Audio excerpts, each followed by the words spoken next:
लोकसभा चुनाव से पहले बसपा का खुला ऐलान, बिना गठबंधन किए अकेले दम पर लड़ेंगे चुनाव। सुल्तानपुर में बोले बसपा प्रदेश अध्यक्ष विश्वनाथ पाल। सुल्तानपुर में मंगलवार को बसपा का कार्यकर्ता सम्मेलन आयोजित हुआ था, जिसमें प्रदेश अध्यक्ष विश्वनाथ पाल बतौर मुख्य अतिथि के रूप में पहुंचे थे। उन्होंने मीडिया में बयान दिया है कि बिना गठबंधन के अकेले दम पर लोकसभा का चुनाव लड़ेंगे। उनके इस बयान के बाद इंडिया गठबंधन में हलचल तेज हो गई है।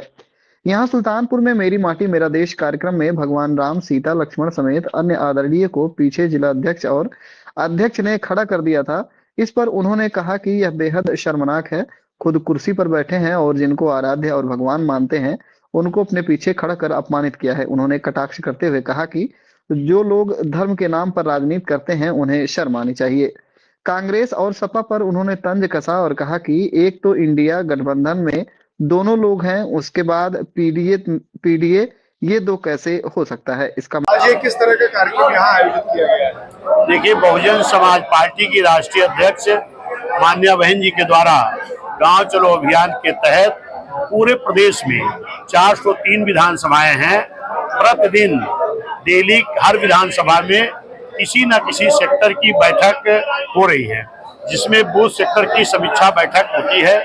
यहाँ पर भी वो समीक्षा की गई और इसी कार्यक्रम में बहुजन समाज पार्टी में आस्था रखते हुए अपना दल के पूर्व प्रदेश अध्यक्ष, अपना दल कमेरा के प्रदेश अध्यक्ष और सरदार सेना के प्रदेश अध्यक्ष और इनके साथ कई और राष्ट्रीय सचिव, प्रदेश महासचिव, तमाम सैकड़ों की जिम्मेदार साथी आज बहुजन समाज पार्टी सदस्यता ग्रहण किए हैं।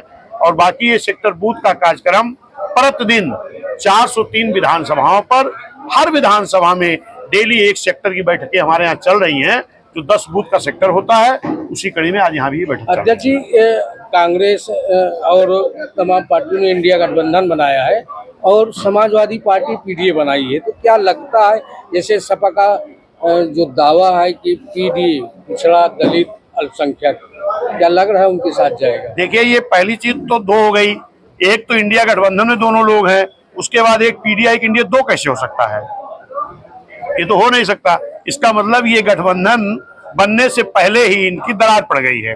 दूसरी बात, जो माननीय अखिलेश यादव जी ने पीडीए का नारा दिया है, ये नारा देने से कुछ नहीं होने वाला है।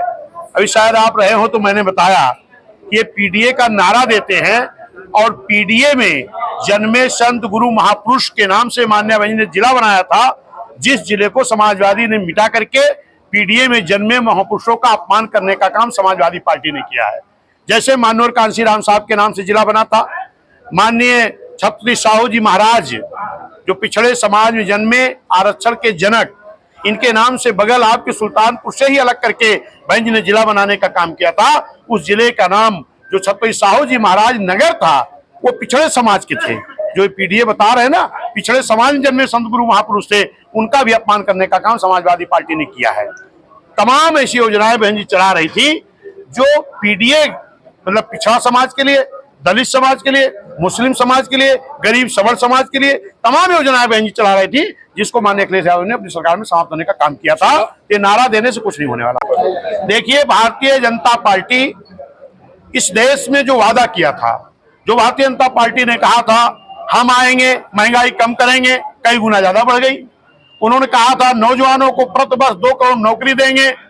वो नौकरी देने की बात छोड़ो, तमाम सरकारी संस्थाओं को प्राइवेट कर दिया और नौकरी एनजीओ की कर दिया, संविदा की कर दिया। और भ्रष्टाचार मिटाने की बात छोड़ो, तमाम सरकारी संपत्तियों को, पूंजीपतियों को हाथ बेचकर बड़ा भ्रष्टाचार किया गया है। कभी न कभी ये खुलेगा। इस देश के विदेश में जमे काला धन को लाने की बात किया, वो तो आया नहीं। इस देश का तमाम धन तमाम गुजराती लेके फरार हो गए।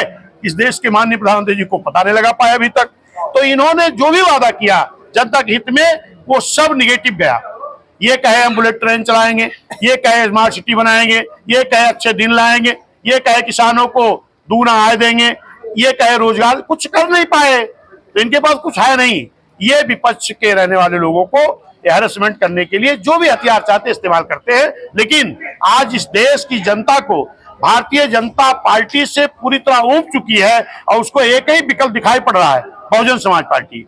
क्योंकि बहुजन समाज पार्टी के पास एक बड़ा बेस, SC ST 26% है, पिछड़ा मुस्लिम बीएसपी के साथ बहुत तेजी में जुड़ रहा है, और गरीब सवर्ण, न्याय पसंद ब्राह्मण क्षत्रिय वैश्य सब समाज के लोग बीएसपी के साथ आ रहे हैं। आने वाला 24 का चुनाव इस देश की आम जनता बहुजन समाज पार्टी अपना विश्वास जताते हुए इस देश में बड़ी संख्या में बहुजन समाज पार्टी के सांसद जीत करके आएंगे और मान्या बहन जी इस देश की प्रधानमंत्री बनेगी।